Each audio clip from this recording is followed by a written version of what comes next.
ये वाले खैर अपने अपने मसले में एक और बात बोलूँगा, जो लोग आना चाहते हैं यूएई, नए हैं या इवन पुराने लोग, क्योंकि मैंने ऐसे ऐसे पुराने 20-20 साल रहते हुए लोगों को देखा है जो स्कैम्स में फंसते हैं।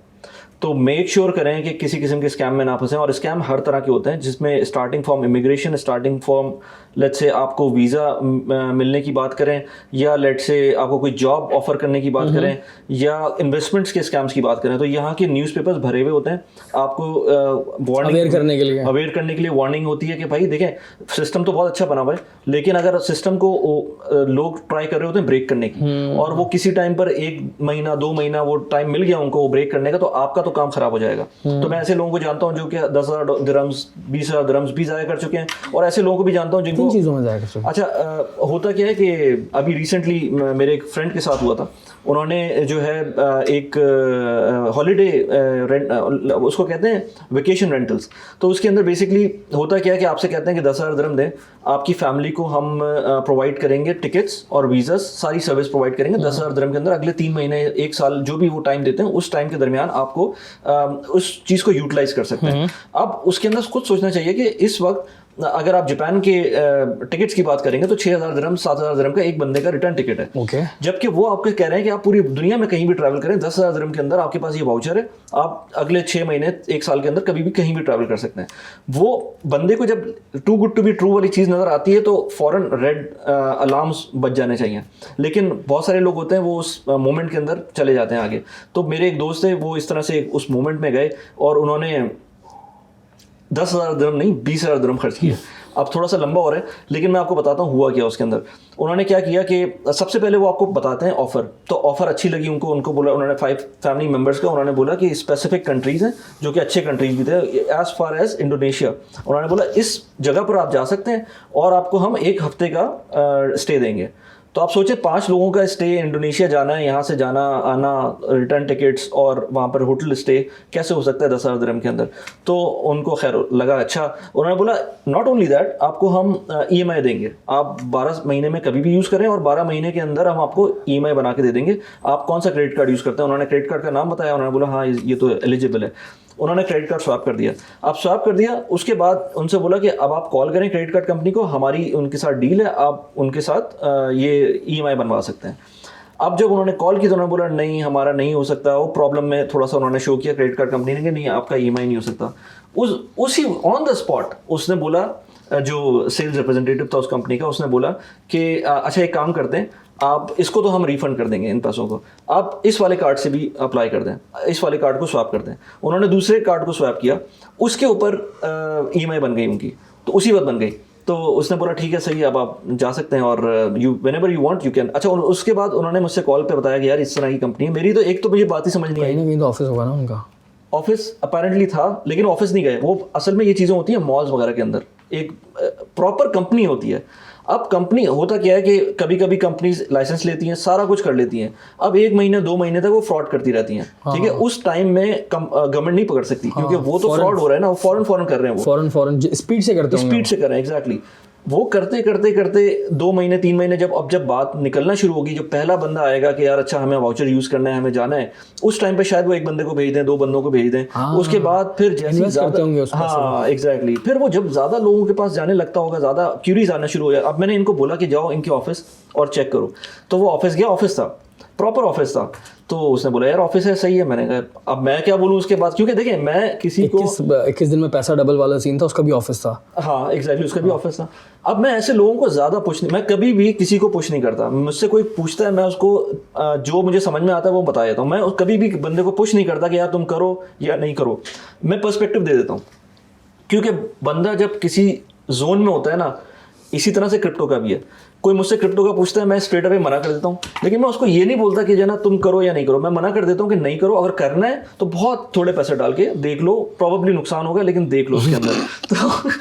तो इसलिए मैं कभी भी किसी को फोर्स नहीं करता। मैं उनको भी फोर्स नहीं किया, मैंने उनको बोला ठीक है आपने अपनी ड्यू डिलिजेंस कर ली है, लेकिन मुझे लग रहा है कि कॉन्ट्रैक्ट में जिस तरह से आ रहा है ये too good to be true वाली सिचुएशन कभी हो ही नहीं सकती। तो इसलिए जब फिर अब उनका टाइम आया, उन्होंने कहा यार अब मैं जाने का। अच्छा, 1-2 चीज़ें मैंने बताई थी ना, एक तो उन्होंने क्रेडिट कार्ड अपना पहला भी स्वैप कर दिया था और दूसरा भी स्वैप कर दिया था। अब उन्होंने कहा यार पहले वाले की तो रिफंड मिले ना, अब 15 दिन गुजर गए, 1 महीना गुजर गया, रिफंड नहीं आया उनकी क्योंकि कंपनी की तरफ से इनिशिएट होना चाहिए था रिफंड। उन्होंने बोला हमने रिफंड इनिशिएट कर दिया, आपको क्रेडिट कार्ड कंपनी से आना चाहिए। क्रेडिट कार्ड कंपनी से फॉलो अप किया उन्होंने कहा हमारे पास कोई रिफंड नहीं आया।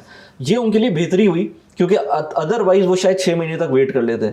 जब उनको पहले पैसे नहीं मिले पहले क्रेडिट कार्ड के, फिर उन्होंने थोड़ा सा उनको अलार्म बेल्स आई उनके दिमाग में। उन्होंने बोला नहीं यार ये तो मसला है। मुझसे उन्होंने फिर बात की तो मैंने उनको बोला कि यार ऐसा करें आप रिफंड मांग लें दूसरे का भी, क्योंकि मुझे तो बिल्कुल सही नहीं लग रहा, ये आपके ऊपर है। उन्होंने उस वक्त तक उनको भी समझ में आ गई थी ये बात। अब उन्होंने पहले के रिफंड मांगे, वो नहीं मिले, दूसरे के रिफंड मांगे, वो नहीं मिले। अब इसमें एक चीज़ आती है कस्टमर सर्विस की। यहाँ पर मैंने उनको बताया, वैसे इस पे पूरी वीडियो बनाई थी, एक लंबी बात हो जाएगी, लेकिन क्रेडिट कार्ड की एक अच्छी बात यह है, debit card versus credit card. Credit card की एक अच्छी बात यह है कि आप 60 दिन के अंदर अगर उससे कोई क्लेम कर दें, कोई उस पर डिस्प्यूट फाइल कर दें, तो उस केस के अंदर आपको पैसे मिल सकते हैं वापस। अगर आप ये बोलें कि मेरे साथ फ्रॉड हुआ है या ये अनऑथराइज्ड ट्रांजैक्शन हुई है या वो कंपनी फ्रॉड थी, तो उसकी फिर उनकी इन्वेस्टिगेशन होगी और उससे पैसे रिवर्स होते हैं।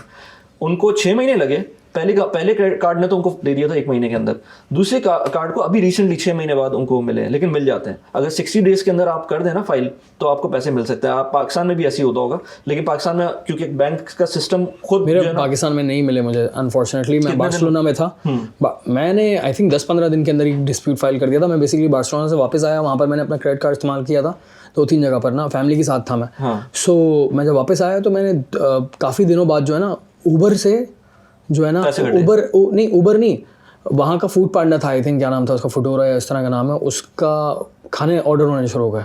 अच्छा, ठक ठक ठक, मैंने फ़ौरन कॉल करके फ़ौरन ब्लॉक करवाया। मैं बोला ये क्या चक्कर है बॉस। और फिर नहीं हुए, काफ़ी सारे हो गए थे खाना ना, मतलब 60-70 हज़ार का खाना हो गया था थोड़ी देर के अंदर ही ना।